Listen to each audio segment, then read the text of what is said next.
And we went there with Charlie Sup. It's a diving center, and they taught us how to rescue somebody. First aid. Exactly, first aid, so first emergency response. Once upon a time, there was a normal day in the life of our bold and crazy action reporter. He had decided to go scuba diving in Blanes in search of the wreck of the Albert Cognac. Suddenly, alert! There was a diver unconscious in the water and another one making emergency signals. Everything happened at once. The reporter swam at full speed and started an emergency rescue operation. He grabbed the diver, turned him over, opened his airway, and made an heroic ascent to the surface.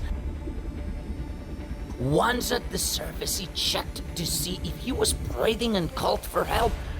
Quickly removing the diver's scuba gear while giving him CPR. He also removed his own gear and hauled him to the shore. Everyone helped him. What had happened? He wondered what had caused such a dire situation, but the first thing to do was to save his life. Once on the beach, they laid him down and performed an emergency CPR with everything they had on hand. Come on! Come on! There was a lot of tension all around. Come on, breathe again. Breathe again. And all of a sudden... Are you okay? Are you okay? Oh.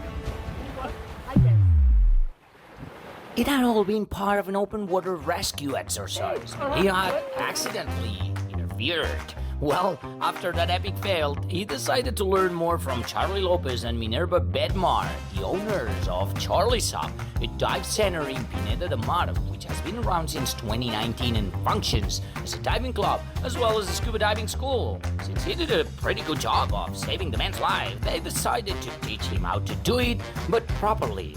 First, some rescue and emergency first response classes. Theory is a must. Then, the next step to becoming an underwater hero was the pool. They would have to demonstrate everything he had learned. Surface toss, techniques to shake off a panicked diver at the surface, how to immobilize the panicked diver both at the surface and underwater, emergency breathing techniques, and many, many, many more.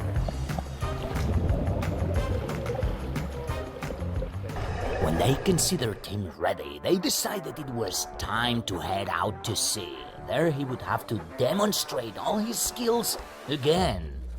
But he felt confident. The Charlie Sup team decided that he was indeed ready and had become one of them. He was now an underwater superhero.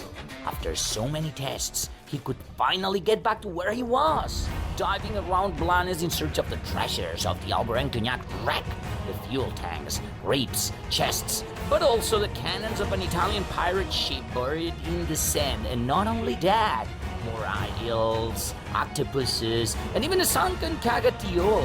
And after that intense adventure, our reporter was under the sea with his new friends, discovering, diving, and enjoying.